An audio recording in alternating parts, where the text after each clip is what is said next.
அஸ்ஸலாமு அலைக்கும் வரஹ்மத்துல்லாஹி வபரகாத்துஹு. அன்பிற்குரிய சகோதர சகோதரிகளே, காது மூக்கு குத்துவதை பற்றி அறிந்து கொள்வதற்காக 4வது அத்தியாயம் 119வது வசனத்தை முதல்ல நம்ம பார்த்தோம் நேற்று. அதில் என்ன சொல்லப்பட்டிருக்கு என்று கேட்டால், சைத்தான் நான் வழிகெடுப்பேன் என்று அல்லாஹ்விடத்தில் சொல்லும் பொழுது ஒரு வார்த்தையை சொல்றான். என்ன வார்த்தை என்று கேட்டா, நான் அவங்களுக்கு ஆசை வார்த்தை காட்டுவேன், நான் கட்டளை இடுவேன். அப்படி கட்டளை இடும்போது என்ன செய்வாங்கன்னு கேட்டா, என் சொல்ல கேட்டு கால்நடைகளை காதை அறுத்து விட்டுப்பாங்க பாருங்க. கால்நடைகளுடைய காதுகளை அறுப்பார்கள். கால்நடை காது அறுக்கிறது ஆதாரமா காட்டல, கால்நடையினுடைய காதுகளை அறுப்பார்கள். அல்லாஹ்வுடைய அந்த கோலத்தை அல்லாஹ் நம்ம எந்த கோலத்தில் படைத்திருக்கிறானோ அந்த கோலத்தையும் மாற்றி விடுவார்கள் என்று அல்லாஹ் ரப்பல் ஆலமீன் சைத்தான் சொல்லி இது நடக்குதுங்கிறான். சொல்லிவிட்டு யார் சைத்தானை பாதுகாவலனா ஏற்றுக்கொள்கிறானோ அவன் தெளிவாக வழிகட்டு விட்டான், நஷ்டப்பட்டு விட்டான் என்றும் அல்லாஹ் சொல்றான். அது ஒரு வசனம். அதுக்கு அடுத்தது 23வது அத்தியாயம் 14வது வசனத்தில் அல்லாஹ் சொல்லி காட்டுகிறான். அதுல என்ன சொல்றான்னு கேட்டா, மனிதனை படைத்ததை பற்றி சொல்றான். எப்படி படைக்கிறான்? சும்மா கலக்கனன் நுத்ஃபத அலக்கத்தன், விந்து துளியா இருக்கிறதை சினை முட்டையாக நம்ம ஆக்குகிறோம். கலக்குனல் அலக்கத்த முழுகத்தன், சினை முட்டையாக இருப்பதை சதை கட்டியாக நாம் மாற்றுகிறோம். கலக்குனல் முழுகத்தை இலாமன், அந்த சதை கட்டியாக இருப்பதை எலும்பாக மாற்றுகிறோம். கசவுனல் இல்லாமல் அஹ்மா, எலும்புக்கு சதையை அணிவிக்கிறோம். சும்மா அன்சனா ஹல்கன் ஆகர், பிறகு வேறொரு படைப்பாக, வேற படைப்பு வருது மனுஷங்கிற படைப்பு, பிறகு வேறொரு படைப்பாக அவனை மாற்றுகிறோம் என்று அல்லாஹ் சொல்லிட்டு ஃபதபாரக்கல்லாஹு அஹ்ஸனுல் காலிகீன், படைக்கிறதுலயே அழகானவன் அல்லாஹ், பாக்கியமிக்கவன். படைக்கிறதுல அவன் தான் அழகா படைக்கிறவன். அவன் படைச்ச படைப்பு நீ குறை காண முடியாது. அழகா படைக்கணும்னு என்ன அர்த்தம்? யார் யாருக்கு என்னென்ன இருக்கணும், எப்படி இருக்கணும், எந்தெந்த படைப்புக்கு எப்படி எப்படி அங்க அவயவங்கள் அமையணும், எல்லாத்தையும் அழகா செய்வது நான் தான் அப்படின்னு நல்லா சொல்லி காட்டுறான். இப்ப நான் என்ன கேட்கிறேன்னு கேட்டா, நம்ம பார்க்கிறோம் ஆம்பளைன்னா ஆம்பளைக்குன்னு ஒரு தனியான ஒரு தோற்றம் இருக்குது, பெண்ணுன்னா பெண்ணுக்குன்னு ஒரு தனியான அவங்களுக்குன்னு உள்ள உடல் அமைப்பு இருக்குது. அதை அல்லாஹ் அழகா தேர்ந்தெடுத்து படைச்சிருக்கிறான். ஆணுக்கு தேவையான வித்தியாசங்களை எல்லாம் ஆணுக்கு வச்சிருக்கிறான், பெண்ணுக்கு தேவையான வித்தியாசங்களை எல்லாம் அல்ல பெண்ணுக்கு வச்சிருக்கிறான்.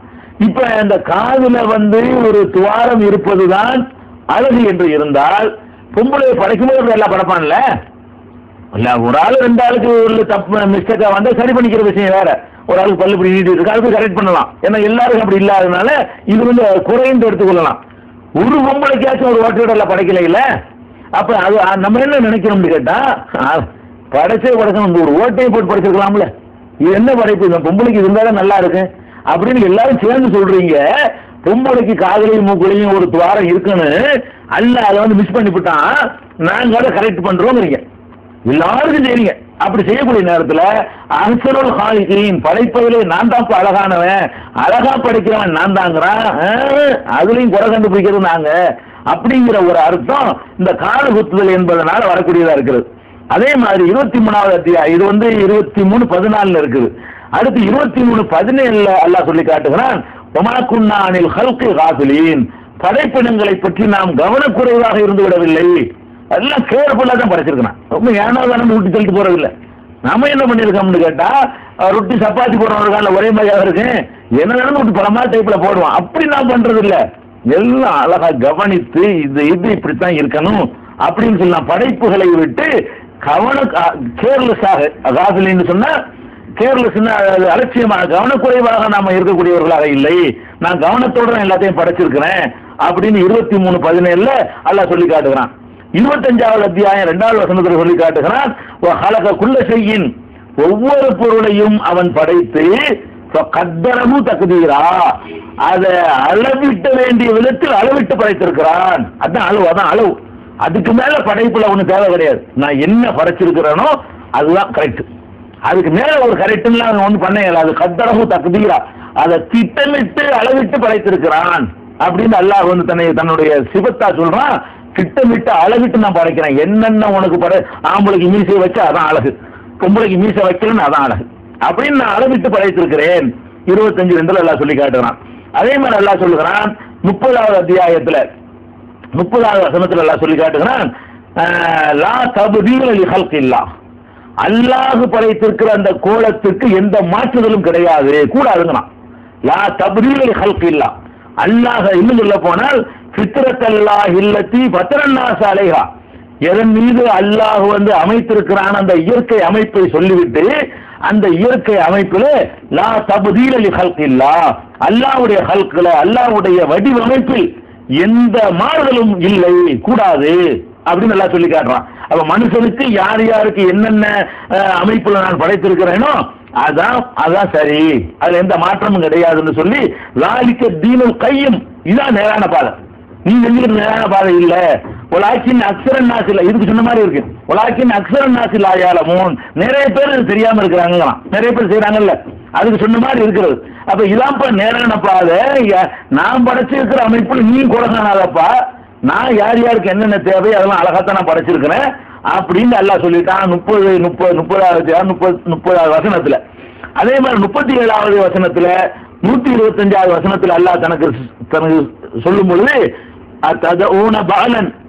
பாலன்ங்கிற ஒரு சிலையை நீங்கள் வணங்குகிறீர்களா, அஹ்சனல் கால்கீன், அழகான முறையில் வடிவமைக்கக்கூடியவனை நீங்கள் வந்து விட்டு விடுகிறீர்களா என்று ஒரு நபி அந்த மக்கள்கிட்ட கேட்டதை 37 125 சொல்றான். அவனுக்கு பேர் அஹ்சனுல் கால்கீன், அழகா படைக்கிறவன். 54 49 எல்லாம் சொல்லி காட்டுகிறான்.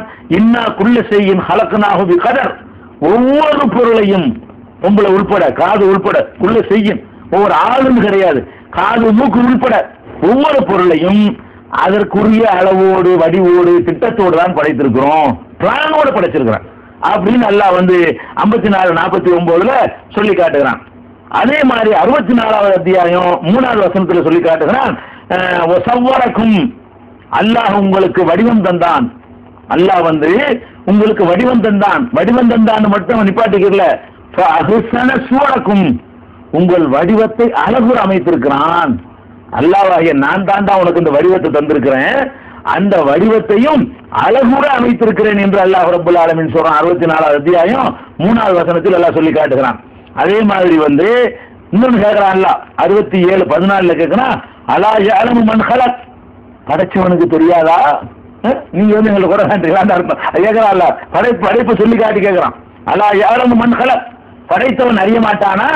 வஹுவல் லத்தீஃபுல் கபீர், அவன் நுணுக்கமானதையும் அறியறவன், உள்ளத்துல உள்ளதையும் அறியக்கூடியவன் அப்படின்னு அல்லாஹ் சொல்லி காட்டுகிறான். அதே மாதிரி மா கர்ரக 82வது அத்தியாயம் 6 7 வசனங்கள்ல சொல்றான்.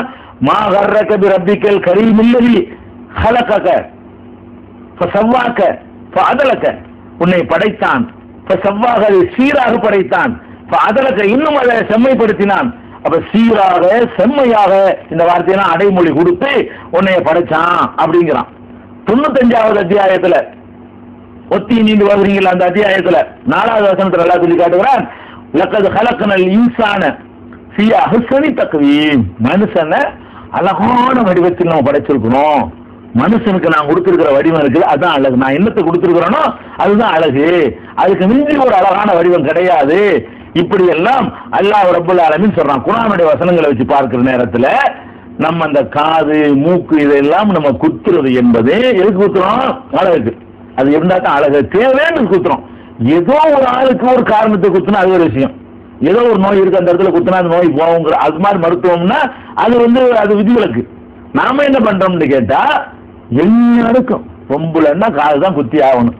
எந்த அளவு குத்தணும்? அதுக்கு ஒரு விழா நடத்தி குத்தணும், அதுக்கு ஒரு ஃபங்க்ஷன் நடத்தி குத்தணும், அது தேவை, அது முக்கியமான சடங்கு, முக்கியமான சரத்து, முக்கியமான பரல், முக்கியமான மார்க்கத்துக்கு ஒரு அம்சம் அப்படின்னு நினைத்து கொண்டு குத்துறமே. அப்ப இதுக்கு என்ன அர்த்தம்? எல்லா பொம்பளைகளுக்கும் குத்துறோம்னா என்ன அர்த்தம்?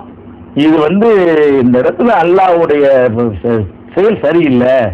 ஏன்னா அவ்வளவு பேருக்கு இந்த தேவையா இருக்கிறது, எல்லாருக்கும் வேணும்னு விட்டு வச்சிருக்கிறான். இது என்ன, இது அநியாயமா இருக்கிறது அப்படிங்கிற மாதிரியா ஒரு குற்றம் சுமத்துதல் வந்து அதுல வருகிறது. இன்னும் சொல்ல போனால் சஹீஹுல் புகாரியில ரசூல் ஸல்லல்லாஹு அலைஹி வஸல்லம் சொல்றாங்க, 4886, 5931, 5939, 5943, 5948 எண்களை கொண்ட ஹதீஸ்கள்ல என்ன இருக்குன்னு கேட்டா, ஒல் முத்தஃபல்லிஜாத் லில் ஹுஸ்னி அல் முகையிராத்தி ஹல்கல்லாஹ், அழகுக்காக, நல்ல கவனம், அழகுக்காக அந்த காலத்துல என்ன பண்ணுவாங்கன்னு கேட்டா, பற்கள் இருக்குல்ல, இந்த பற்கள் ஒட்டிக்கிட்டு இருந்தா நல்லா இருக்காதான். அந்த காலத்துல ஒரு காலத்துல ஒரு பார்வை அழகுக்கு, அந்த காலத்துல உள்ள பார்வை என்னன்னா பல்லுக்கு மத்தியில் ஒரு இடைவெளி இருந்தா தான் அழகு அப்படின்னு நினைச்சிருக்காங்க போல இருக்கு. பற்களுக்கு மத்தியில அழகுக்காக வேண்டி அந்த இடைவெளி விடுகிறார்களே அந்த பெண்களையும் அல்முகையினாத்தி ஹல்கல்லா, அல்லாஹ் படைச்சிருக்கிற அந்த வடிவத்தை மாற்றுறாங்களே அந்த அல்முகை, அழகுக்காக அழகுக்காக அல்லாஹ் படைத்திருக்கிற அந்த கோலத்தை மாற்றி அமைக்கிற பெண்களையும் நபி ஸல்லல்லாஹு அலைஹி வஸல்லம் சபித்தார்கள். அல்லாஹ் சபிக்கிறான் என்று சொன்னார்கள், அல்லாஹ் சபிக்கிறான் என்று சொன்னார்கள் என்ற செய்தி புகாரியில நான் ஏற்கனவே சொன்ன எண்களை கொண்ட ஹதீஸாக பதிவு செய்யப்பட்டிருக்கிறது. அப்ப இதுல என்ன விளங்குதுன்னு கேட்டா, நம்ம அந்த காது குத்துறது மூக்கு குத்துறது என்பது அழகுக்காக வேண்டி குத்துறது என்பது ஒரு தேவைக்கு குத்துறது, மருத்துவ குணம் இருக்குங்கிறதுக்காக ஒரு ஆள் இருந்தாலும் குத்துறது, அதெல்லாம் குற்றம் கிடையாது. அல்லது ஒரு ஆளுக்கு இப்படி கால் இப்படி வளைஞ்சு போச்சு, அந்த காதை கரெக்ட் பண்ணி பிளாஸ்டிக் சர்ஜரி பண்ணி கரெக்ட் பண்ணோம்னு சொன்னா அது அல்லாஹ்வுடைய படைப்புல குறை காண்றது கிடையாது. ஏன்னா அல்லாஹ்வுடைய படைப்பு நம்ம காட்டுறான், 600 கோடி மக்களை கண்ணு முன்னாடி காட்டுறான், அதான் கரெக்ட். இது ஒண்ணு நோய், எப்படி வயிற்று வலி வந்தா மருந்து சாப்பிடுறோம் அது மாதிரி இது ஒரு நோயின் எடுத்து அதெல்லாம் கரெக்ட் பண்ணிக்கலாம். ஒரு ஆளுக்கு பல்லு இப்படி நீண்டிட்டு போச்சு, இது இப்படி இல்ல, அல்லாஹ்வுடைய அழகான பல்லு தான் எல்லாத்துக்கும் வச்சிருக்கிறான், அதை கொஞ்சம் கம்பி போட்டு அதை கரெக்ட் பண்றோமா, அது குற்றம் கிடையாது. ஏன்னு கேட்டா அது நோயை கரெக்ட் பண்றது, அதெல்லாம் அல்லாஹ்வுடைய படைப்புல குறை சொல்றது வராது. எது குறை சொல்றது வரேன், எல்லாருக்கும் பண்றது, எல்லாரும் இந்த மாதிரி பண்றாங்கன்னு சொன்னா அப்ப எல்லாரும் பண்ணுனாங்கன்னா அல்லாஹ் செஞ்சு தப்புன்னு அர்த்தம். அல்லாஹ் பெரிய மிஸ்டேக் பண்ணிவிட்டான், நம்ம தான் கண்டுபிடிக்கிறோம். அதனால அந்த காது மூக்கு அந்த இடத்துல ஒரு துவாரம் இருப்பது அவசியம் என்றோ அது பெண்ணுக்கு அழகு என்றோ இருக்குமையானால் அதை அல்லாஹ்வே செஞ்சிருப்பான். எதையோ செஞ்ச ரப்பல் ஆலமீனுக்கு இது பெரிய மேட்டரா, அப்படி ஒண்ணு சேர்த்து படைச்சா இன்னும் இயற்கையாக அழகா இருந்திருக்குமே. அதனால அது அது கிடையாது, அது போடுறதுங்கிறது மார்க்கத்தில் உள்ளது இல்லை. ஆனா என்ன அதுல சொல்லுவாங்கன்னு கேட்டா, புகாரியில ஒரு ஹதீஸ் இருக்கிறது, ஒரு ஹதீஸ் தான் பல இடங்களில் இடம்பெற்றிருக்கும். 98வது புகாரில 98, 964, 1431, 1449, 5883 ஆகிய எண்களை கொண்ட ஹதீஸாக ஒரு செய்தி திரும்ப திரும்ப அதில் பதிவு செய்யப்பட்டிருக்கிறது. என்ன செய்தின்னு கேட்டா, நபி ஸல்லல்லாஹு அலைஹி வஸல்லம் அவர்கள் ஒரு நாள் பெருநாள் தொழுதாங்க. தொழுதுட்டு பெண்கள் பகுதியில போய் என்ன செஞ்சாங்க, அவங்களுக்கு சொன்ன பயான் அவங்களுக்கு எட்டல. உடனே என்ன செஞ்சாங்கன்னா பெண்கள் பகுதியில போய் நின்று அவங்களுக்கு ஒரு பயான் சொற்பொழிவு நிகழ்த்தினாங்க, தர்மம் செய்ய பற்றி வலியுறுத்தினாங்க. அவ தர்மத்தை பற்றி ரசூல் ஸல்லல்லாஹு அலைஹி வஸல்லம் வலியுறுத்தின உடனே பிலால் துண்டை ஏந்திக்கிட்டு பெண்கள்கிட்ட வசூல் பண்றாரு, தர்மம் பொதுவான காரியங்களுக்கு அள்ளித்தாங்கன்னு கேட்கிறாங்க. அவ பெண்கள்லாம் என்ன பண்ணாங்கன்னு கேட்டா, அது கையில உள்ள வளையல் மோதிரம் எல்லாத்தையும் அள்ளி போட்டாங்கன்னு சொல்லும் பொழுது காது வளையத்தையும் போட்டார்கள் வருது, ஒரு வாசனை வருது. என்ன வருது, காது வளையத்தையும் போட்டார்கள், வளையல போட்டாங்க, மாலையை போட்டாங்க, மோதிரத்தை போட்டாங்க, காது வளையத்தையும் போட்டார்கள் என்று ஒரு ஹதீஸ் வருகிறது. இது புகாரியில இவ்வளவு இடங்களும் இருக்கிறது. இந்த ஒண்ணுதான் என்ன இருக்குது ஆதாரமா வைத்துக்கொண்டு காது வளையத்தை போட்டிருக்கிறாங்கல்ல, அப்ப காது குத்தி இருக்கிறாங்கல்ல, காது குத்துல போய் தானே காது வளையத்தை போட்டுக்கிறாங்க அப்படின்னு சொல்றாங்க. காது கண்டிப்பா காது வளையம்னா அதுக்கு சான்ஸ் இருக்குது, குத்தாம கூட வேற மாதிரி கூட போட்டிருக்கலாம், இப்படித்தான் போட்டாங்க கூட சொல்ல முடியாது, வேற ஏதாவது அப்படி மாற்ற கூட ஏதோ ஒரு செஞ்சிருக்கலாம், அது நமக்கு விளங்கல. இதுக்கு சான்ஸ் இருக்குது, இப்படி போட்டு இப்படி ஒரு வளையத்தை மாட்டி இருந்தாங்க என்று சொல்வதற்கும் சான்ஸ் இருக்கிறது.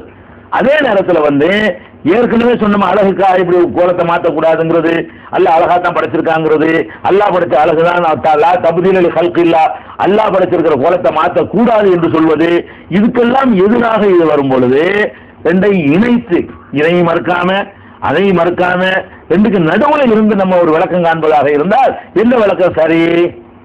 ஏற்கனவே இஸ்லாத்தை ஏற்றுக்கொள்ளாததுக்கு முந்தி அந்த காது மூக்கு குத்தப்பட்டு இருக்கும், அவங்க வளையத்தை மாட்டி இருப்பாங்க, அதை சொல்ல தடுக்கல. இப்போ எத்தனை பெண்கள் காது குத்தி இருக்கிறாங்க, குத்துணும் குத்தியாச்சு போட்டாச்சு, மரம் புதுசா குத்துனா தப்பு, குத்தப்பட்டுச்சு ஆல்ரெடி குத்தி இருக்குதா, அதுக்கு சொல்ல அங்கீகரிச்சிருக்காங்க. அதிகபட்சமா சொல்வதாக இருந்தால் ஏற்கனவே இந்த சட்டங்கள் தெரிவதற்கு முன்னாடி காது மூக்கு குத்தி இருந்தார்களே, ஆனால் என்ன காது வளையத்தை எடுத்து போடுறாங்க சொல்ல பாக்குறாங்க. இன்னும் காது வளையம் போடுறீங்க, காதை நீங்க அரைச்சிட வேண்டியதானே, எடுத்தனால தூண்டு போயிடும். காது கொஞ்ச நாளைக்கு போடாம இருந்தோம்னு சொன்னா அதுலயும் இருக்குன்னு பாருங்க, நம்ம வழுக்கட்டாயமான அதை பண்றோம், கொஞ்ச நாளைக்கு ஒண்ணும் போடாம இருந்தா அந்த ஓட்டை மறைஞ்சு போயிருது. அல்லாஹ் அப்படித்தான் இயற்கையா படைச்சு வச்சிருக்கலாம். அப்ப அந்த மாதிரி ரசூல் ஸல்லல்லாஹு அலைஹி வஸல்லம் எந்த ஒரு அறிவுரையும் சொல்லாம காது வளையத்தை கழட்டி போடும்போது பார்த்துட்டு இருக்காங்க. அப்ப காது வளையத்தை கழட்டி போட்டதுல இருந்து என்ன விளங்குதுன்னு கேட்டா, ஏற்கனவே குத்தி இருந்தால் குத்தலங்கிறது ஆதரவாது, குத்துனதை நீங்க மூட வேண்டிய தேவையில்லை, மூடுற அவசியம் கிடையாது. குத்துன குத்தி விட்டீங்க, அது அத்தா அம்மா செஞ்சு விட்டாங்க, அதுக்கு அது அவங்க அந்த அல்லாஹ்வுடைய படைப்பை மாற்றி அமைச்சிட்டாங்க, விட்டுற வேண்டியதான். நீங்க போட்டுக்கலாம், மூக்கு குத்தி இருக்கிறவங்க மூக்குல போட்டுக்கலாம், அது குற்றம் ஆகாது, அது தடை செய்ய முடியாது. வரக்கூடிய பெறக்கூடிய புள்ள வட்டியில் கத்தாதீங்க. அப்படி எடுத்துக்கிட்டோம்னு சொன்னா இதுக்கு உரிய மரியாதையும் கொடுக்கணும், அதுக்கு உரிய மரியாதையும் கொடுக்கணும். இதை ஏற்றுக்கிட்டு அதை மறுத்தோம்னாலும் தப்பா போயிடும், அதை ஏற்றுக்கிட்டு இதை மறுத்தாலும் தப்பா போயிடும். ரெண்டையும் ஏற்றுக்கிறதுக்கு வழிமுறை என்ன? இது மாதிரி அழகுக்காக இப்படி செய்யக்கூடாது என்றதையும் பார்க்கணும். அதே நேரத்தில் ரசூல் ஸல்லல்லாஹு அலைஹி வஸல்லம் அவங்களுடைய ஒவ்வொரு செயலும் அறிவிக்கப்பட்டிருக்கல. பாத்திமா நாயை கூப்பிட்டு காது குத்துனாங்கன்னு அறிவிக்கப்பட்டிருக்குதா? ஜைனபு குத்துனாங்கன்னு இருக்குதா? உம்மு குல்சூம் குத்துனாங்க, ருக்கையா குத்துனாங்க, ஆயிஷா நாயகி அன்னைக்கு தான் காது குத்தி விட்டாங்க, இன்னாரு குத்துனாங்க, இப்படி ஏதாவது அறிவிப்புகள் கிடைக்கிறதா? அப்படி செஞ்சாங்க என்பது கிடைக்கல. ஜாஹிலியா காலத்துல, அறியாமை காலத்துல இத்தனை விஷயங்களை பண்ணிருப்பாங்க. அந்த நிலையில இஸ்லாத்தை தழுவி இருப்பாங்க. அதே சொல்ல குத்துமே குத்தியாது, இனிமே செய்யாதீங்க, இனிமே செய்ய நேரடியாக இல்ல காது குத்தாதீங்கன்னு சொல்லப்படல. இதெல்லாம் காது குத்துறது உள்பட எல்லாத்தையும் சேர்த்து சொல்லக்கூடிய வசனங்களா இருக்கிறதுனால நம்ம கேள்வி எல்லாம் கேட்டானா மறுமையில, ஏப்பா நான் தான் உன்னை அழகா படைச்சிருக்கேன், ஏன் அதுல போய் குறை காண்றீங்க, என்னுடைய படைப்புல எதுக்கு நீங்க குறை காண்றீங்க நல்லா கேட்டான்னு சொன்னா அது ஒரு பிரச்சனையாக நமக்கு ஆகிரும். இதை விளங்கிக்கணும். அடுத்தது இது முடிஞ்சிருச்சு காது குத்துதலுக்கு. அப்புறம் இப்ப குழந்தைகளுக்கு நகை நட்டு போடுறது, குழந்தைகளுக்கு ஆம்பளை பிள்ளைக்கு வளர்க்குறோமா இல்லையா? ஆம்பளை பிள்ளைகளை வளர்க்கக்கூடிய நேரத்தில் ஆம்பளை பிள்ளைகளுக்கு என்ன பண்றாங்கன்னு கேட்டா சில தங்க நகைகளும் மோதிரமும் அழுவும் இதெல்லாம் போட்டு விட்டுறாங்க. இப்படி போட்டு விடுற நேரத்தில் என்ன நினைச்சிட்டு போடுறாங்கன்னு கேட்டா அது சின்ன பிள்ளைகளுக்கு தானே, அதுக்கு எந்த சட்டமும் கிடையாது அப்படிங்கிற மாதிரி நினைச்சுக்கிறாங்க. அதனால இந்த குழந்தைகளுக்கு நகை நட்டு போடுற விஷயத்தை பேசுறதுக்கு முன்னாடி தங்க அணிகிறதை பற்றி பேசிட வேண்டியதான். பெரிய ஆள் சின்ன ஆள் எல்லாத்துக்கும் உள்ள விஷயம் தான். தங்க நகையை பற்றி மார்க்கம் என்ன சொல்லுகிறது அப்படின்னு எடுத்துக்கிட்டோம்னு சொன்னா, நபிகள் நாயகம் ஸல்லல்லாஹு அலைஹி வஸல்லம் அவர்கள் தங்க மோதிரம் அணிவதற்கு எங்களுக்கு தடை போட்டார்கள் அப்படின்னு சொல்லக்கூடிய ஹதீஸ் யார் சொல்றா? பரா இப்னு ஆஸிப் ரலியல்லாஹு அன்ஹு சொல்லக்கூடிய ஹதீஸ். ரசூல் ஸல்லல்லாஹு அலைஹி வஸல்லம் பல விஷயங்களை தடுத்தார்கள் என்று பட்டியல் போடும் பொழுது வனஹானா அந்த ஹத்துமி ஸஹபி, தங்க மோதிரம் போடுவதை விட்டும் எங்களை ரசூல் ஸல்லல்லாஹு அலைஹி வஸல்லம் தடுத்தார்கள் என்ற ஒரு ஹதீஸ் இருக்கிறது. புகாரியில ஒரு ஹதீஸ் தான், பல இடங்களில் இடம்பெற்றிருக்கிறது. 6235, 1239, 5175, 5635, 5650, 6222 எண்களை கொண்ட ஹதீஸாக இது இடம்பெற்றிருக்கிறது. தங்க மோதிரம் போடக்கூடாதுன்னு தடை. அதுக்கப்புறம் அந்த இந்த தடை தங்க மோதிரம் போடக்கூடாதுங்கிற தடை எங்களை தடுத்தார்கள் வருது. இந்த எண்கள்ங்கிறது பொதுவா டோட்டல் சமுதாயத்தை குறிக்குமா அல்லது ஆம்பளையில கருத்துல கொண்டு ரசூல் ஸல்லல்லாஹு அலைஹி வஸல்லம் சொன்னாங்களா அப்படின்னு பார்க்கும் பொழுது ஒரு ஹதீஸ் இருக்கிறது சுனன் நசையில 5050 நிறைய நூல்கள் இந்த ஹதீஸ் வருகிறது. அதெல்லாம் அறிவிப்பாளர்கள் சரியில்லாம இருக்கிறது. இந்த நசையில வரக்கூடிய இந்த அறிவிப்பாளர்கள் கரெக்டா இருக்கிறாங்க. 5055வது ஹதீஸ்ல இருக்கிறது. நபி ஸல்லல்லாஹு அலைஹி வஸல்லம் அவர்கள் அண்ணன் நபி ஸல்லல்லாஹு அலைஹி வஸல்லம் அகத ஹரீரன், ரசூல் ஸல்லல்லாஹு அலைஹி வஸல்லம் அவர்கள் பட்டு துணி எடுத்தார்கள். ஃபஜஅலஹு ஃபீ யமீனிஹி, அது தம்முடைய வலது கையில பிடித்துக் கொண்டார்கள். வஅகத தஹபன், தங்கத்தை எடுத்தார்கள். ஃபஜஅலஹு ஃபீ ஷிமாலிஹி, அதை இடது கையில வைத்துக் கொண்டார்கள். வைத்துக் கொண்டு சொன்னார்கள் சும்மா கால இன்ன ஹாதானி ஹராமுன் அலா துக்குர் உம்மத்தி, இந்த ரெண்டும் என் சமுதாயத்தில் ஆண்களுக்கு ஹராம். தங்கத்தை எடுத்தாங்க, பட்டை எடுத்தாங்க, ரெண்டையும் எடுத்துக்கொண்டு ரசூல் ஸல்லல்லாஹு அலைஹி வஸல்லம் சொன்னாங்க இந்த ரெண்டும் என் சமுதாயத்தில் ஆண்களுக்கு ஹராம், ஆண்கள் இதை யூஸ் பண்ணக்கூடாது என்று சொன்னாங்க. அப்ப தங்க மோதிரம் போடக்கூடாது என்பது யாருக்குரிய சட்டம்? ஆம்பளைக்கு உரிய சட்டம். ஆம்பளைங்க தங்க மோதிரம் போடக்கூடாது. தங்க நகைகளும் தங்க டோட்டலாக தங்க செயின், தங்க காப்பு, தங்கத்துல வாட்சி செயின் அதெல்லாம் போடுறது, இதெல்லாம் போடுறது கூடாது. தங்க கண்ணாடி பிரேமும் இதுகள்லாம் தங்கத்துல கோல்டு கலர் தங்கம் கிடையாது, மஞ்சளா இருக்குன்னு கேட்டக்கூடாது. அது முலாம் பூசிக்கிறது, அது தங்கம் கிடையாது. அப்ப தங்க கலர்ல கிழிட்டு போடலாம். தங்கத்தை யூஸ் பண்ணலாமான்னு கேட்டா தங்கம் கூடாது. ஆண்கள் தங்க மோதிரம் போடுறது, தங்க நகை செயின் போடுறது, வளையல் போடுறது, இதுகள் எதுவுமே ஆண்கள் போடக்கூடாது என்று நபி ஸல்லல்லாஹு அலைஹி வஸல்லம் தடுத்துட்டாங்க. பெண்களுக்கு அனுமதி இருக்கிறது. அந்த அந்த நகை அந்த மோதிரம் போடுறதுல கூட ரசூல் ஸல்லல்லாஹு அலைஹி வஸல்லம் அவர்கள் இந்த 2 விரலையும் போடக்கூடாது தடுத்துருக்காங்க. மோதிரம் போடுறது வந்து வெள்ளி மோதிரம் போட்டாலும் சரி, அல்லது பொம்பளைங்க தங்க மோதிரம் போட்டாலும் சரி, மோதிரம் போடுவதற்கு ரசூல் ஸல்லல்லாஹு அலைஹி வஸல்லம் அவர்கள் வந்து இந்த 2 விரலையும் தடுத்திருக்கிறாங்க. இந்த 2 விரலே ஆட்காட்டி விரலையும் நடுவிரலையும் அப்படின்னு சஹீஹ் முஸ்லிம்ல 3911வது ஹதீஸ் இருக்கிறது.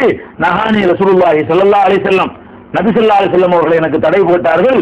அன்னத கத்தம ஃபீ இஸ்பஇ ஹாதிஹி வ ஹாதிஹி, இந்த விரலையும் மோதிரம் போடுவதை தடுத்தார்கள். எந்த விரல்ல? ஃபஅவுமா இலல் உஸ்தாத், நடுவிரலையும் ஒல்லத்தி தலிஹ அடுத்த விரலையும் காட்டி சொன்னார்கள். இந்த விரலையும் மோதிரம் போடுவதை நபி ஸல்லல்லாஹு அலைஹி வஸல்லம் தடுத்தார்கள். அப்ப வந்து ஃபர்ஸ்ட் விளங்கிற வேண்டியது, ஆண்கள் தங்க மோதிரத்தை எந்த விரலையும் போடக்கூடாது. அது பொதுவா மோதிரமே தங்கத்தில் எதுவும் அணியக்கூடாது ஆண்கள். சரி, வெள்ளி மோதிரம் போடலாமான்னு அது போட்டுக்கலாம், ஆம்பளை பிள்ளை போட்டுக்கலாம், பெரிய ஆம்பளையும் போடலாம், சின்ன பிள்ளையும் போட்டுக்கலாம். பொம்பளைங்க வந்து என்ன செய்யலாம், தங்க மோதிரமும் போட்டுக்கலாம். அப்படி மோதிரம் போட நினைக்கக்கூடிய நேரத்தில் இந்த 2 விரலை தவிர்த்துக்கிறோம். 2 கையிலுமே 2 விரல 2 கையிலும் இருக்கும்ல, இந்த 2 விரல்லையுமே தவிர்த்து கொள்ளணும். அப்ப நடு விரல்லையும் ஆட்காட்டி விரல்லையும் நல்லா தெரியும். ஏன்னு சொல்லுங்களேன், இந்த தங்க மோதிரம் போட்டாலும் பார்த்தீங்கன்னா இந்த விரலை காட்டுவா, அப்படி அந்த தங்கம் தெரியணுமா, இதெல்லாம் மண்டக்கணம்லாம் வரும். என்ற மோதிரம் இருக்குன்னு காட்டுறதுக்காக வேண்டி அது அடிக்கடி அதை காட்டி இந்த பெருமையெல்லாம் அடிப்பாங்க. அவருக்கு ரசூலுல்லாஹி ஆளுகள் நினைட்டாங்க, அதுக்கு நாகர் வந்த காரணத்தை அவங்க தடுத்துட்டாங்க. இந்த விரலையும் போடக்கூடாது, ஆம்பளையும் போடக்கூடாது, பொம்பளையும் போடக்கூடாது. ஆம்பளை வந்து வெள்ளி மோதிரம் போடக்கூடாது, தங்க மோதிரம் எந்த விரலையும் போடக்கூடாது, மற்றவங்க போட்டுக்கலாம்.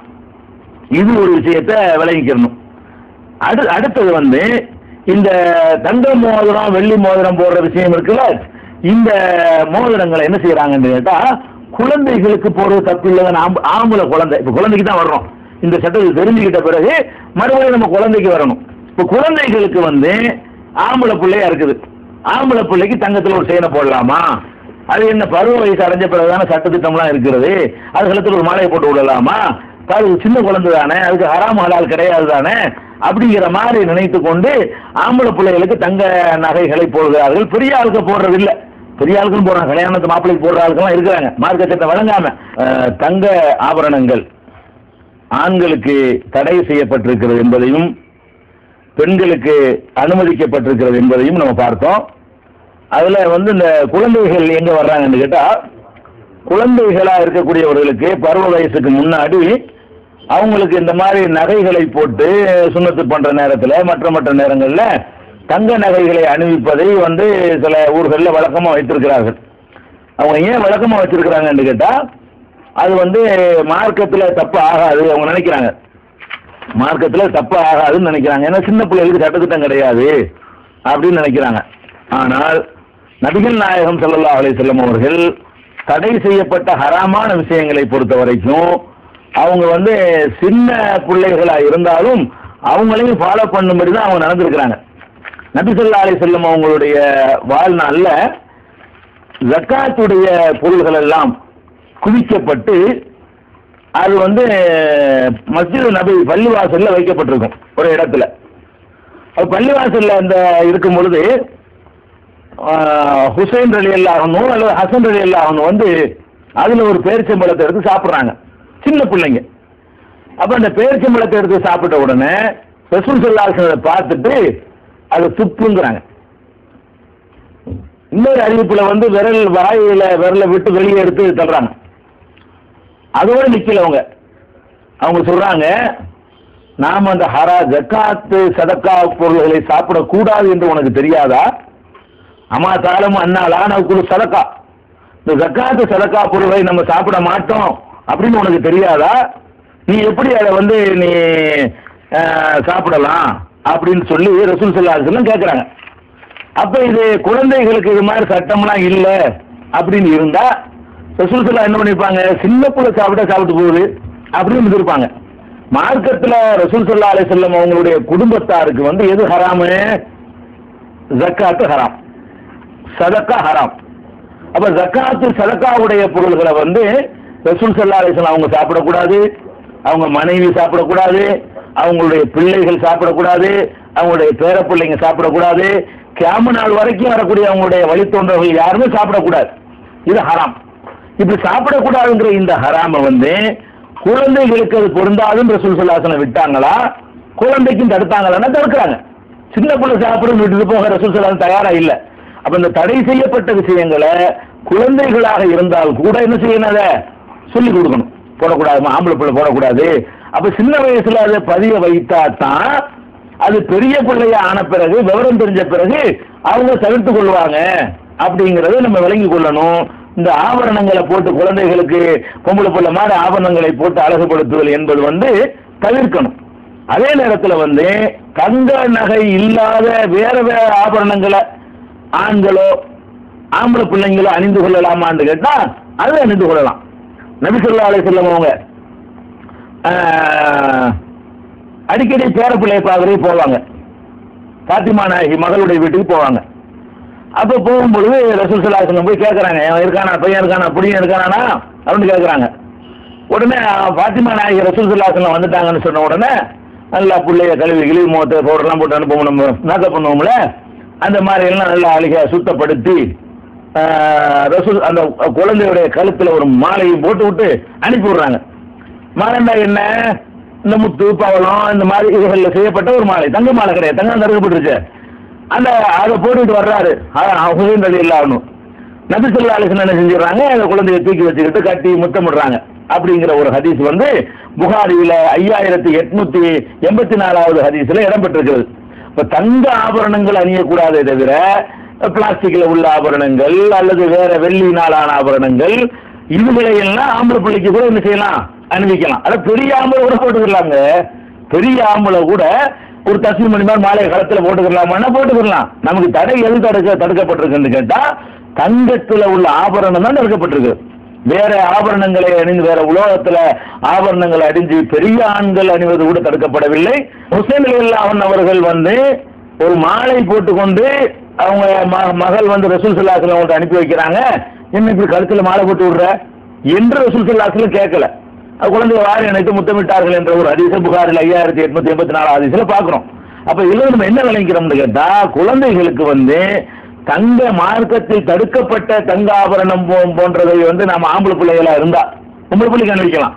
ஆம்பளை பிள்ளையா இருந்தா பெரிய ஆண்களுக்கு எப்படி தங்கம் தடுக்கப்பட்டிருக்கிறதோ அதே மாதிரி அதை தவிர்த்துக் கொள்ளணும். தங்கம் இல்லாத வேற வேற மாலைகள், அது மாதிரி மணி மாலை, முத்து மாலை, அது மாதிரி உள்ள விஷயங்களை எல்லாம் அணிந்தால் அது மார்க்கத்துல வந்து குற்றமாகாது அப்படிங்கிறதையும் இதுல இருந்து விளங்கி கொள்கிறோம். அடுத்து வந்து பெரிய ஆட்கள் என்ன செய்யணுங்கிற விஷயம் வரும். பெரிய ஆட்களுடைய ஆடை, பெரிய ஆட்களுடைய அந்த அமைப்புகளை பற்றி பின்னாடி பேசுவோம், அதை வச்சுக்கணும். அதுக்கடுத்து தெரிந்து கொள்ள வேண்டிய விஷயம் என்னன்னு கேட்டா, இந்த முடி குழந்தைகளுக்கு வந்து தலைமுடி வைக்கிற விஷயம் இருக்கு பாருங்களேன். பல ஊர்களில் என்ன பண்ணுவாங்கன்னு கேட்டா, அது இந்த மொட்டை அடிக்கிறது தான் இஸ்லாத்தினுடைய வலியுறுத்தப்பட்டது. இப்போ கொஞ்சம் மாதிரி இருக்குது. அந்த காலத்தில் என்ன பண்ணுவாங்கன்னு கேட்டா, மொட்டை அடிச்சா தான் நல்ல பிள்ளைக்கு அடையாளமா. மொட்டை முடி வைக்கிறதுங்கிறது ஒரு முடி வைக்கிறதுல கூட, தலைமுடி வைக்கிறதுல கூட அது வந்து பலவிதமான ஃபத்வாக்கள்லாம் உண்டு. குழந்தைகளுக்கு என்னடா இந்த மாதிரி வெட்டிட்டு வந்திருக்கு, கிராப் வெட்டிட்டு வந்திருக்கிற, ஹராமான முறையில் முடி வெட்டிட்டு வந்திருக்கிற என்றெல்லாம் சொல்லுவாங்க. இந்த குழந்தைகளுக்கு இந்த முடி வைக்கிற விஷயம் குழந்தைகள்னா பெரிய ஆளுக்கும் சேர்த்து சொல்லிட வேண்டியதான். தலைமுடி வளர்க்கிற விஷயமாக குழந்தைகளா இருக்கட்டும், பெரிய ஆட்களா இருக்கட்டும், ஆண்களா இருக்கட்டும், பெண்களா இருக்கட்டும், அது குறித்த தலைமுடி குறித்த ஒரு சட்டத்தை நம்ம தெரிஞ்சுக்கணும். இது குழந்தைகளிலிருந்து தெரிஞ்சுக்கலாம், இது பெரிய ஆட்களுக்கு உள்ளதாகவும் எடுத்துக்கொள்ளணும்.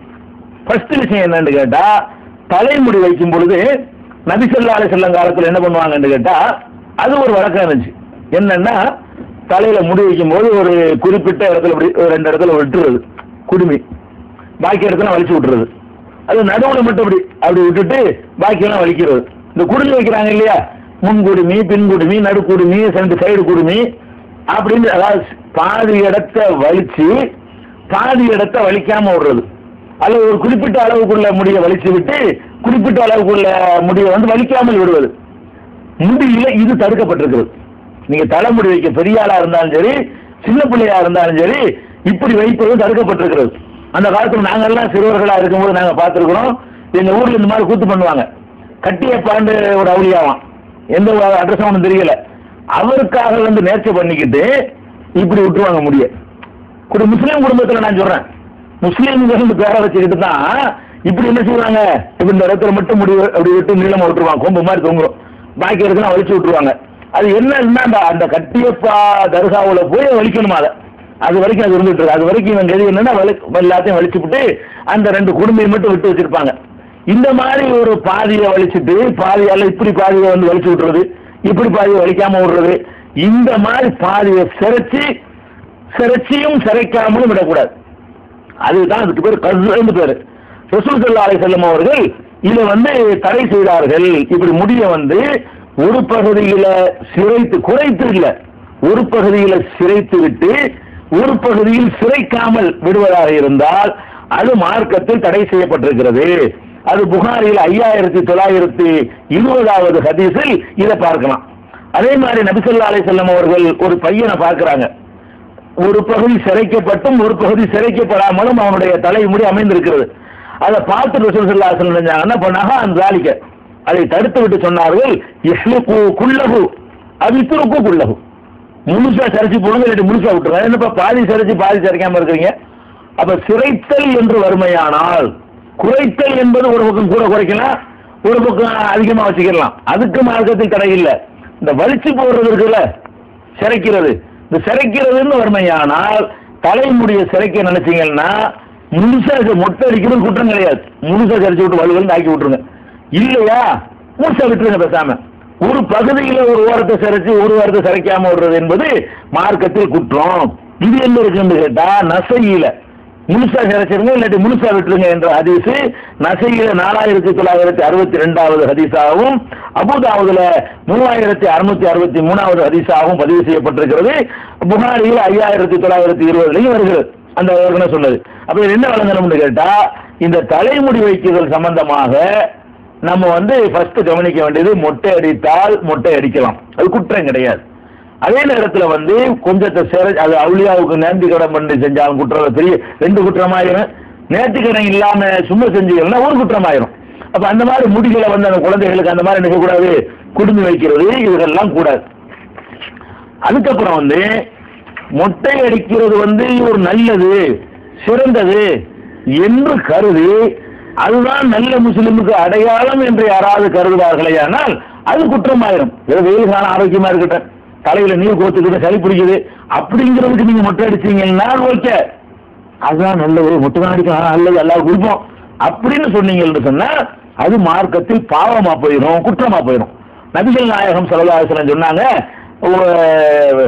மேற்கு பகுதியில கீழ்த்திசையில சில மக்கள் தோன்றுவார்கள், யஹ்ருஜு நாசும் மின் கிபலில் மஷ்ரிகி, கீழ்த்திசையில சில மக்கள் தோன்றுவார்கள், அவங்க குர்ஆனை ஓதுவாங்க, அது தொண்டக்குழிய கடக்காது அப்படின்னு ரசூல் ஸல்லல்லாஹு அலைஹி வஸல்லம் சொல்லிட்டு வரும் பொழுது அவங்க யார் என்று கேட்டால் சீமாஹும் அத்தஹலீக், அவங்களுக்கு அடையாளம் மொட்டை எடுத்துக் கொள்வது.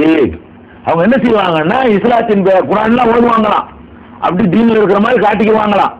அவங்க என்ன செய்வாங்கன்னு கேட்டா மொட்டை அடிப்பது ஒரு அடையாளமா வச்சிருப்பாங்க அப்படிங்கிறாங்க. தஹ்லீக்னா மொட்டை எடுத்துக் கொள்வது. அப்ப இந்த மார்க்கத்தின் பெயரை நம்ம பார்க்கணும். ஒரு சில மதரசாக்கள் நடத்துறாங்க, எல்லாம் வந்து இஸ்லாத்துக்கு அடையாளம் ஆக்கிடுறாங்க.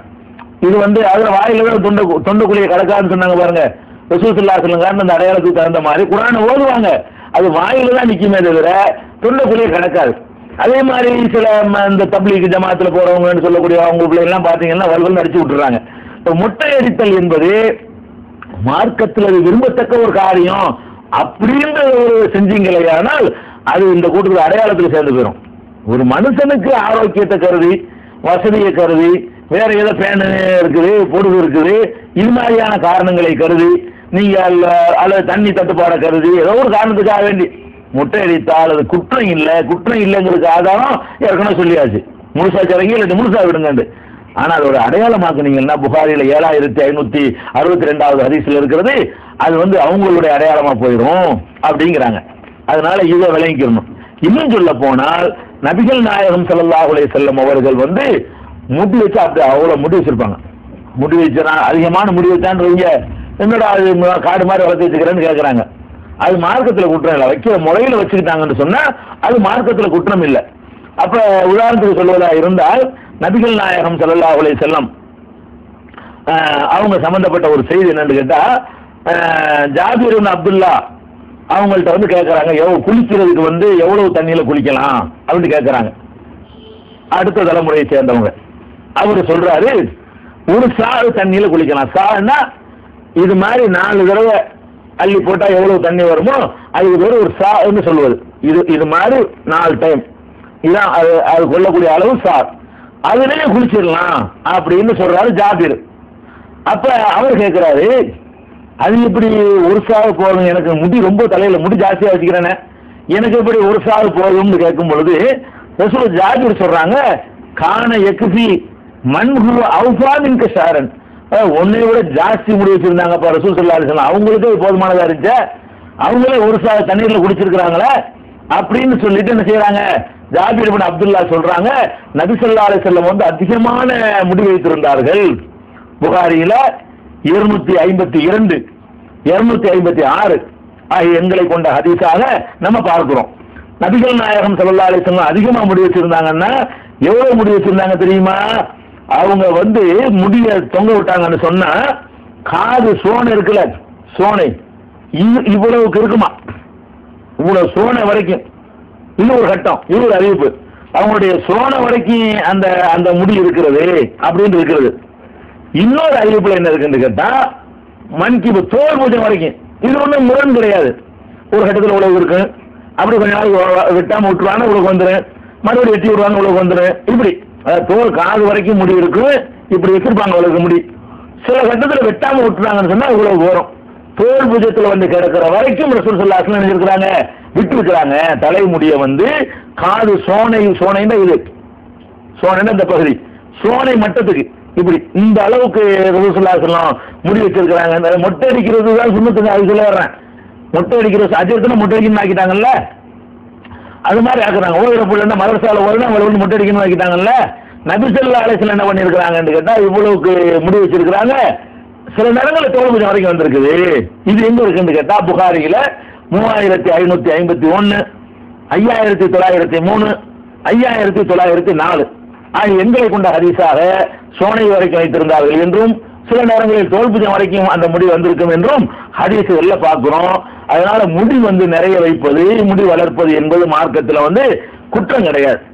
அதே மாதிரி வந்து நபி ஸல்லல்லாஹு அலைஹி வஸல்லம் முடி வைக்கிறான்னு வைங்க, நம்ம என்ன பண்ணிட்டு ரசூலுல்லாஹ்னு நம்ம கற்பனை பண்றோம், அப்படி இப்படி பயங்கரமான தலைப்பா கட்டி எல்லா நேரமும் அது மாதிரி அப்படி இருப்பாங்க, நினைச்ச தொப்பியை போட்டு வந்து அப்படி நினைச்சுக்கிட்டு இருக்கிறோம்.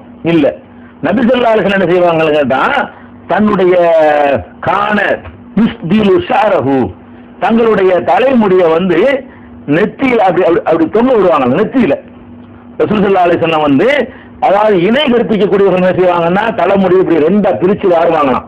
இணை கற்பிக்கக்கூடியவர்கள் வந்து வேதமுடையவர்கள் இருக்காங்களா யூதர்கள், அவங்க வந்து நெத்தியில வந்து அப்படி தொங்க விடுவாங்களாம், நெத்தியில சுழிச்சு விட்டுறது.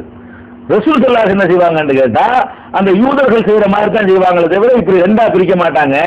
பகிர்ந்து எடுக்காமல் என்ன செய்வாங்கன்னு கேட்டா, நெத்தியில சுழல விடுவார்கள் இருக்குது.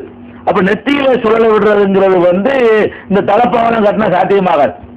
தலப்பா கட்டினா நெத்தியில வந்து முடிய வந்து தொங்க விடுறதுங்கிறது வந்து சாத்தியமாகாது.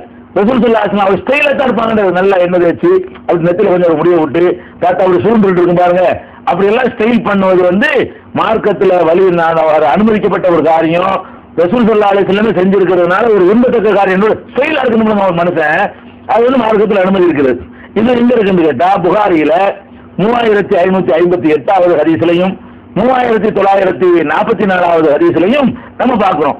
அதே நேரத்தில் வந்து தலைமுடி வைக்கிறதா இருந்தா அதுக்கு வந்து ஒரு முறை இருக்கு. தலைமுடி வச்சோம்னு சொன்னா அது வந்து படியே இருக்கணும், இப்படி இருக்கக்கூடாது. எவ்வளவு முடி வச்சாலும் அது ஒழுங்கா எண்ணெய் தேய்ச்சி அதை படிய வச்சோம்னு சொன்னா அது வந்து விகாரமா இருக்காது. இப்படி பொம்பையா இருக்கு பாருங்க, அது மாதிரியா இருக்கிறது, பரட்டையா இருக்கிறது, அதெல்லாம் இருந்துச்சுன்னா சில பேர் புறா கூடு கட்டுற மாதிரி இப்படிலாம் வச்சிருப்பாங்க பாருங்க, இந்த மாதிரி எல்லாம் வைத்துக் கொள்வார்களே. ஆனால் அதே நபி ஸல்லல்லாஹு அலைஹி வஸல்லம் தலைமுடி வச்சீங்கன்னா நல்லா பெருசா வைக்கிறதுல குழப்பம் கிடையாது. அந்த பெருசா வைக்கிறது எப்படி இருக்கணும்னு கேட்டா, நல்லா அழகா வாரி படிய விட்டு அப்படி பார்க்கறதுக்கு நல்லா இருக்கணும்.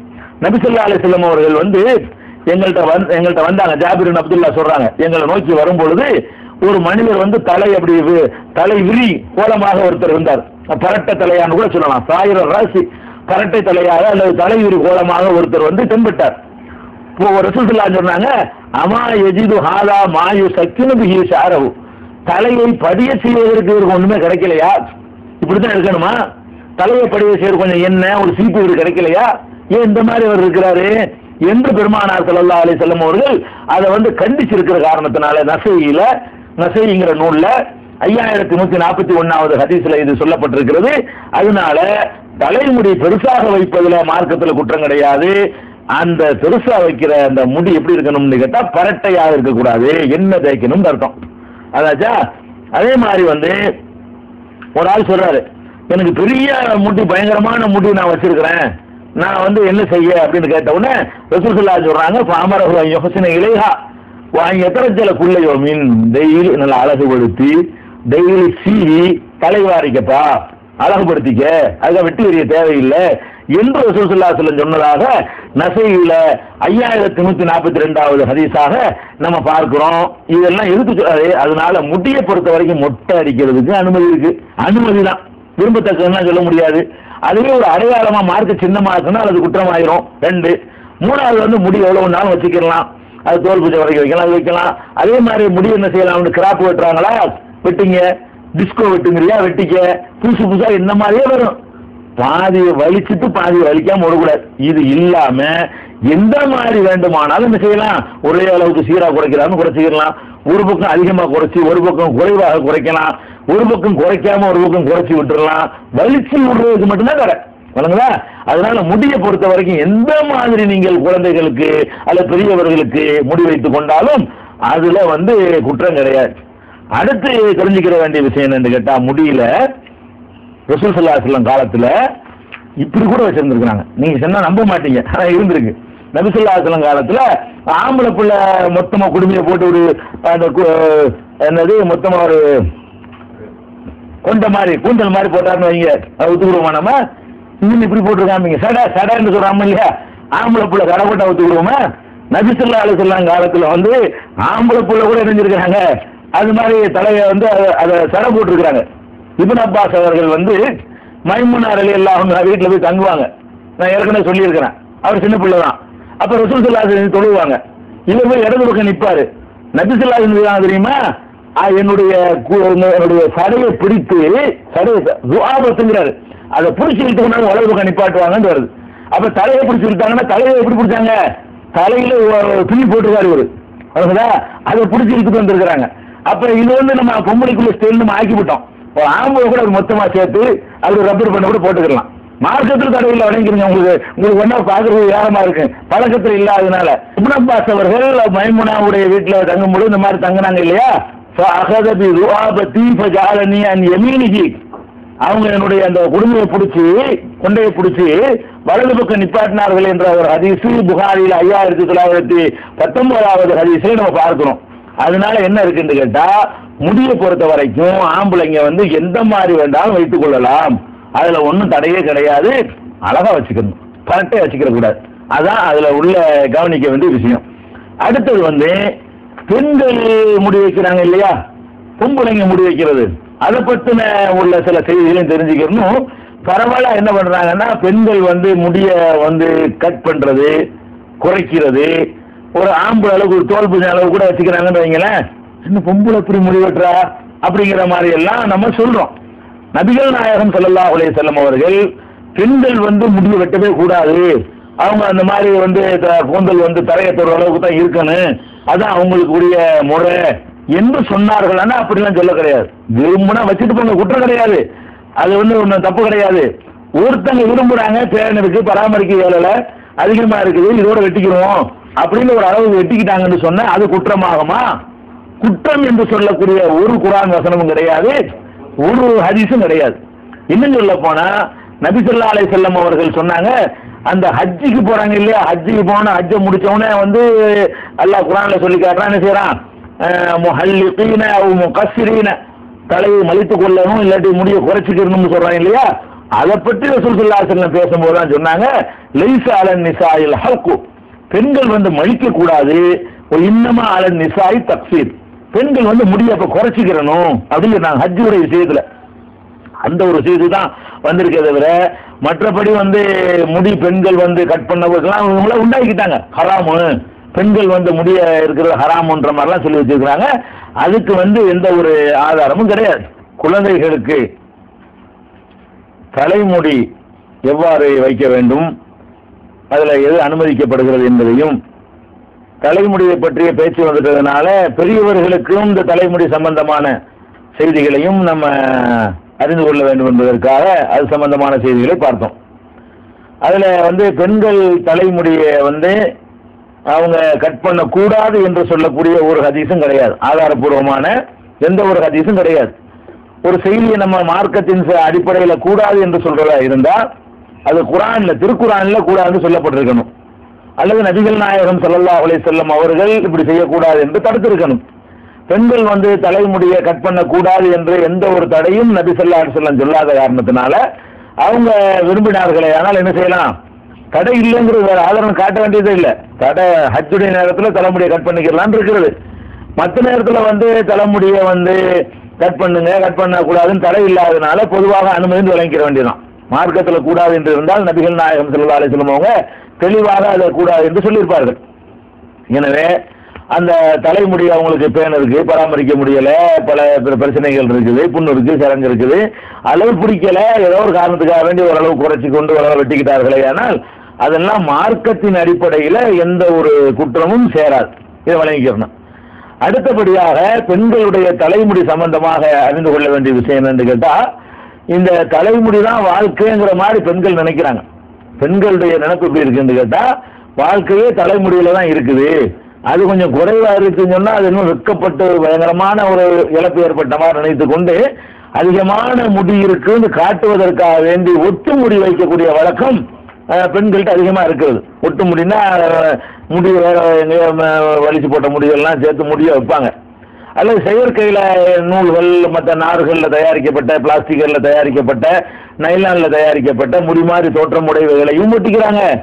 நெச முடியே இன்னொரு ஆளுடைய முடியெல்லாம் மொட்டடிச்சிருப்பாங்க இல்லையா, அதெல்லாம் தொகுத்து முடியில இருந்து தயாரிக்கக்கூடியதையும் ஒட்டிக்கிறாங்க. இந்த மாதிரி உள்ளதுக்கு மார்க்கத்தில் அனுமதி இருக்குதான்னு கேட்டா இஸ்லாத்தில் அதுக்கு அனுமதி கிடையாது. நபிகள் நாயகம் ஸல்லல்லாஹு அலைஹி வஸல்லம் அவங்களுடைய தோழர் முஆவியாங்கிறது அவர் ஒரு பெரிய ஆட்சி தலைவராக இருந்தவர். அவர் ஒரு நாள் என்ன செய்யறாருன்னா, மக்கள்கிட்ட மெம்பர்ல ஏறி உரை நிகழ்த்தும் பொழுது முடியினால உள்ள அந்த ஒரு ஒட்டு முடி செட் இருக்குல்ல, அதை ஒரு அப்படி கொத்தா எடுத்து காட்டினார். எடுத்து காட்டி, மதீனா வாசிகளே, ஐன உலமாவுக்கும், உங்க உலமாக்கள்லாம் எங்கே அவர் கேட்கிறார்.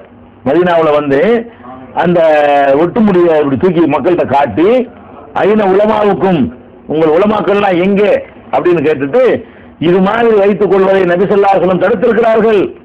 ஏன் அது அப்படி சொல்றாங்க என்று கேட்டா, மதீனாவுல ஒட்டுமுடி வைக்கக்கூடியவர்கள் நிறைய பேர் இருந்திருக்கிறார்கள். அல்லது ஒட்டுமுடி சந்தையில் வித்திருப்பாங்கன்னு நினைக்கிறேன். இதை ஆட்சி தலைவர் என்ற முறையில முஆவியா ரலியல்லாஹு அன்ஹு அவர்கள் பார்த்துவிட்டு ஒட்டுமுடி ஒன்று வாங்கிட்டு மெம்பர்ல தூக்கி காட்டி, உலமாக்களே, உங்கள் உலமாக்களை எங்க வைக்கீங்க, இதை நபிகள் நாயகம் ஸல்லல்லாஹு அலைஹி வஸல்லம் அவர்கள் தடுத்திருக்கிறார்கள். இஸ்ரவேல் சமுதாயத்தில் உள்ள பெண்கள் இதை வச்ச பிறகுதான் நாசமா போனாங்க என்றும் நபிகள் நாயகம் ஸல்லல்லாஹு அலைஹி வஸல்லம் சொல்லி இருக்கிறார்கள். எனவே நீங்கள் ஒட்டுமுடி வைக்காதீங்க என்று முஆவியா ரலியல்லாஹு அன்ஹு அவர்கள் சொன்னதாக, நபி ஸல்லல்லாஹு அலைஹி வஸல்லம் சொன்னதை அவர்கள் எடுத்து சொன்னதாக புகாரியில 3468வது ஹதீஸாகவும் 5933வது ஹதீஸாகவும் இது பயன்படுத்தப்பட்டிருக்கிறது.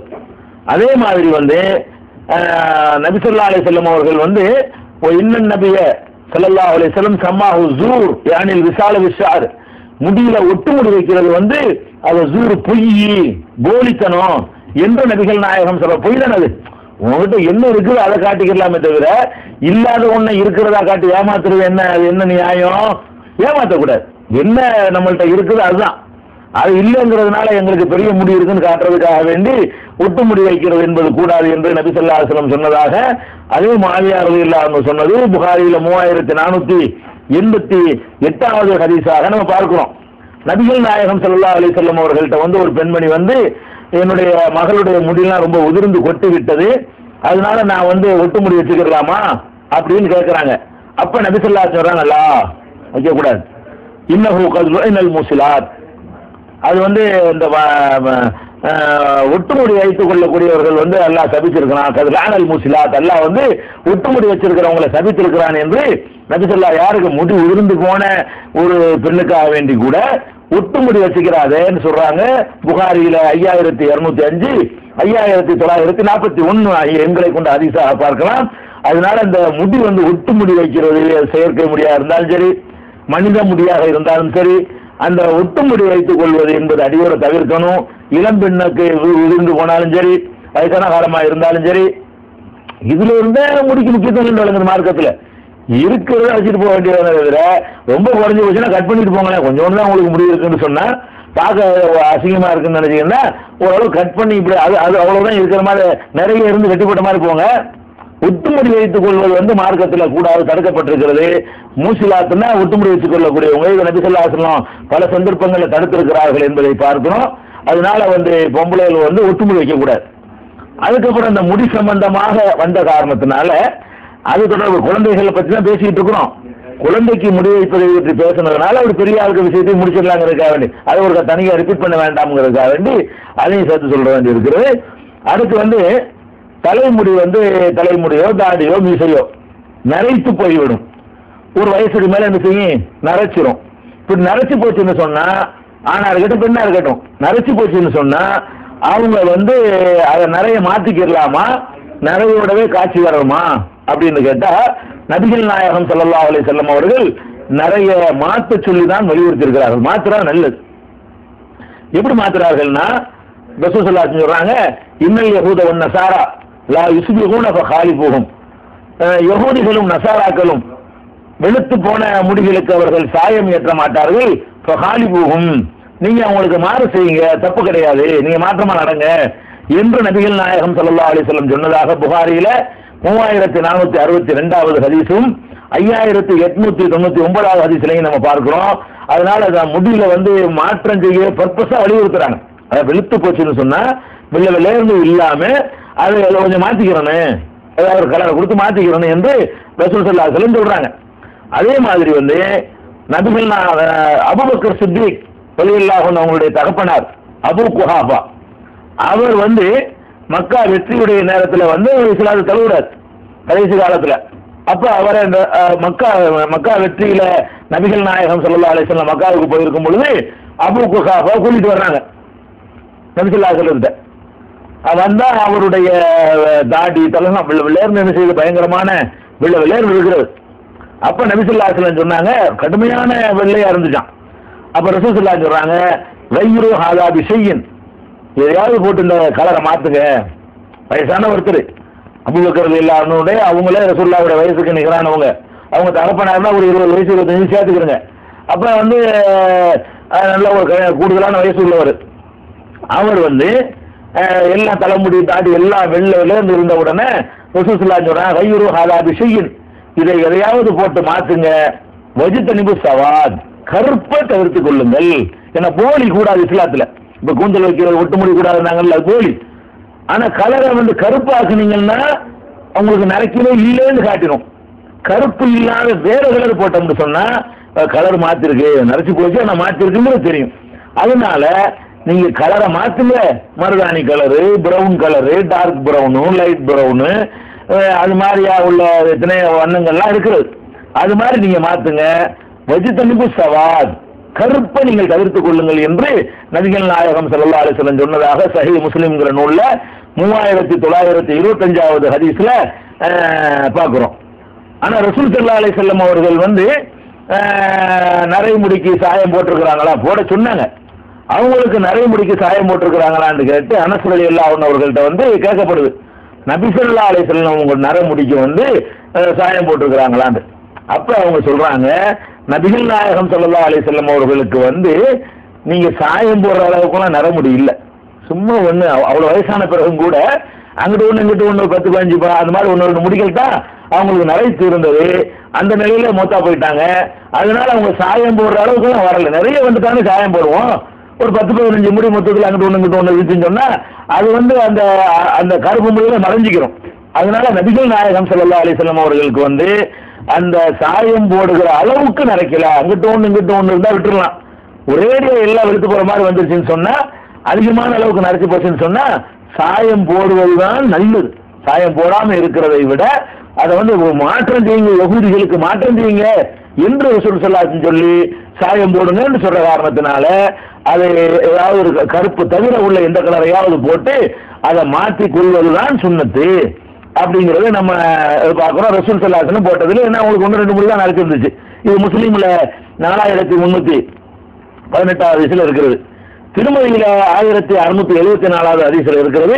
கைரு ஷைப, நரையை மாற்றுங்கள். வலா துஷப்பிஹு பில் யஹூத், யஹூதிகளுக்கு போல நீங்க ஆயிராதீங்க, நிறைய மாற்றுங்க. நிறைங்கிறது வந்து மாற்றப்படணும், விளையாண்டு இருந்தா தான் நல்லதுன்னு போயிடக்கூடாது. அதை ஏதாவது ஒரு வகையில் என்ன செய்யணும், மாற்றணும். மாற்றுவது வந்து ஆர்டர் பண்றாங்க. ஆர்டர்னா பரலுங்கிற அளவுக்கு உள்ளது இல்ல, அது யஹூதிகளுக்கு மாற்றம் செய்யுங்கன்னு பர்பஸா சொல்ற காரணத்தினால மாற்றாமல் இருக்கிறது நல்லது. நாங்க இயற்கையா இருக்கணும்னு நினைச்சிடக்கூடாது. நபிகள் நாயகம் ஸல்லல்லாஹு அலைஹி வஸல்லம் அவங்க அதை பார்க்கிற அளவில் அபூபக்கருடைய தகப்பனாரை பார்த்து சொல்றாங்க, ஒரு பொதுவான ஒரு ஆர்டர் போடுறாங்க. அதனால நிறைய முடிகளை வந்து மாற்றிக்கொள்வதுதான் சுன்னத்து. அது மாதிரி பண்ணிக்கலாம். அதே நேரத்தில் வந்து கருப்பை தவிர்த்திடணும். கருப்பை தவிர்க்கிறதுக்கு என்ன காரணம்னு கேட்டா ரசூல் ஸல்லல்லாஹு அலைஹி சொல்றாங்க, ஒரு காலம் வரும் அதுல இருந்து கண்ணங்கரை என்று முடிக்கு சாயம் ஏற்றுக் கொள்வார்கள். அவங்க லா யுரீஹூன ராயிஹத்தல் ஜன்னா, அவங்க வந்து சொர்க்கத்து வாடையை கூட அடைய மாட்டார்கள். கண்ணங்கரை என்று சாயம் ஏற்றிக் கொண்டார்களே ஆனால் சொர்க்கத்து வாசனையை கூட அவங்க அடைய மாட்டார்கள் என்று நபிகள் நாயகம் ஸல்லல்லாஹு அலைஹி வஸல்லம் சொன்ன ஹதீஸ் நஸஈல 4988, அபூதாவுதுல 3679, முஸ்னத் அஹ்மதுல 2341 ஆகிய எண்களை கொண்ட ஹதீஸ்களாக பதிவு செய்யப்பட்டிருக்கிறது. அதனால கருப்பு வந்து குற்றம். விளையாண்டு போனது வந்து கருப்பு ஆக்கணும்னு சொன்னா நமக்கு இளமை திரும்பிடுச்சுன்னு மக்களை ஏமாத்துற மாதிரி ஆகுது. கருப்பு இல்லாம பிரவுனும் லைட் பிரவுன் மாதிரியான கலர் நிறைய வருது. பல வண்ணங்கள்ல வந்து அது மாதிரி ரோஸ் கூட கிடைக்கிறது, மஞ்சள் கிடைக்கும். இது மாதிரி ஏதாவது ஒண்ணு கலரை போட்டு நினைக்கிற வேண்டியது, மாத்திக்கிற வேண்டியது. கருப்பை மட்டும் தவிர்த்துக்கிறணும். அப்ப கருப்பை தவிர்க்கணுங்கிறதும் அவசியம், மாற்றணுங்கிறதும் அவசியம். அவசியம் தான் பரலுங்கிற அளவுக்கு இல்லாட்டா கூட அதான் நல்லது. மாற்றுறது அனுமதின்னு சில பேர் சொல்லுவாங்க, இல்ல அது யகூதிகளுக்கு மாறு செய்யுங்கன்னு சொல்வதன் மூலமாக நபிகள் நாயகம் ஸல்லல்லாஹு அலைஹி வஸல்லம் அவங்க வந்து அதை வலியுறுத்துறாங்க. கருப்பு அணிவது பயங்கரமான குற்றம். ஏன் குற்றம்னு கேட்டா சொர்க்கத்தின் வாடையை கூட அவங்க அடைய மாட்டார்கள் என்று சொல்றாங்க. அது வந்து பெரிய குற்றமாயிரும். கருப்பு கலரை மட்டும் தவிர்க்கணுமே தவிர மற்ற வண்ணங்கள்ல எல்லாம் தலைக்கு, தாடிக்கு, மீசைக்கு சாயங்கள் போட்டுக் கொள்வது வந்து தப்பு இல்லை அப்படிங்கிறது. அதே மாதிரி வந்து பெண்கள் தலைமுடி வைக்கக்கூடிய நேரத்தில் பின்னி சடை போடுறாங்க இல்லையா, உங்கள்கிட்ட ஒரு ரெண்டு சடை, ஒத்த சடை, இன்னும் ரெட்டை சடை போட்டுக்கிட்டு போறா, எதுவும் ஒத்த சடை போட்டுக்கிட்டு போறான்னா சொல்லுவாங்க, குற்றம் மாதிரி. அது என்னமோ ஒரு பயங்கரமான ஒரு தப்பான ஆள்கள் செய்யற மாதிரி எல்லாம் கருதுறாங்க. ரசூல் ஸல்லல்லாஹு அலைஹி வஸல்லம் மகள் மரணித்த பொழுது, அவங்களுடைய மகள் மரணித்த பொழுது அப்ப ரசூல் ஸல்லல்லாஹு அலைஹி வஸல்லம் வந்து குளிப்பாட்ட சொல்றாங்க இல்லையா, குளிப்பாட்டின உடனே லஃபர்னா ஷாரஹா ஸலாஸத்து குரூனின், நாங்க வந்து அவங்களுடைய முடிய 3 பின்னலா போட்டு பின்னாடி எடுத்து விட்டோம்னு சொல்றாங்க. அப்படி ஒரு பழக்கம் போய் தான் செய்யறாங்க. அதனால பெண்களுக்கு வந்து முடியல சடை போடுறது, பின்னி போடுறது, இதுகள் எல்லாம் தடை இல்லைங்கிறத புகாரில் 1663, 1262, 1260 ஆகிய எண்களை கொண்ட ஹதீசுகள்ல காணலாம். இதெல்லாம் தலைமுடிய குழந்தைகளுக்கு மொட்டையடிக்கணும், அல்லது குடுமி வைக்கணும், அல்லது கொஞ்சத்தை சிரைச்சு கொஞ்சத்தை சிரைக்காம விடணும் என்பது போன்ற நம்பிக்கை இருக்கிற காரணத்தினால அதை ஒட்டி அதையும் தெரிந்து விட்டு பெரியவர்கள் முடி வைப்பது சம்பந்தமான செய்திகளையும் நம்ம அறிந்து கொண்டோம். பழையபடி குழந்தைக்கு போறோம். இப்போ குழந்தைக்கு வந்து அதுக்கு ஆபரணங்கள் அணிவிப்பதை பார்த்தோம், அதுக்கு ஹத்னா செய்யறத பார்த்தோம், அதுக்கு பெயர் வைக்கிறத பத்தி பார்த்தோம், பருவ வயசு அடைகிறத பத்தி பார்த்தோம், காடு மூக்கு குத்துறத பத்தி பார்த்துட்டோம். அதுக்கப்புறம் இந்த குழந்தை பருவத்துல பெற்றோர்கள் கவனிக்க வேண்டிய விஷயங்கள் நிறைய இருக்குது.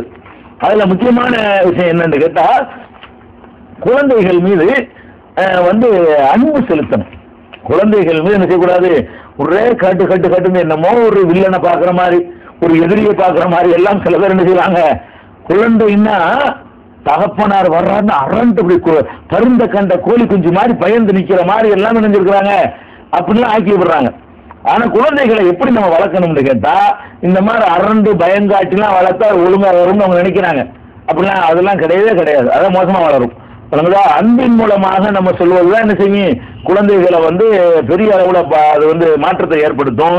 அதனால குழந்தைகளை வந்து நபிகள் நாயகம் ஸல்லல்லாஹு அலைஹி வஸல்லம் அவர்கள் எப்படி அதான் முத்தமிடணும், அவங்களை அணைக்கணும், அவங்களை தூக்கணும், குஞ்சணும், குழாவணும், இதுகளெல்லாம் குழந்தைகள்கிட்ட வந்து நம்ம கடைப்பிடிக்க வேண்டிய விஷயம்.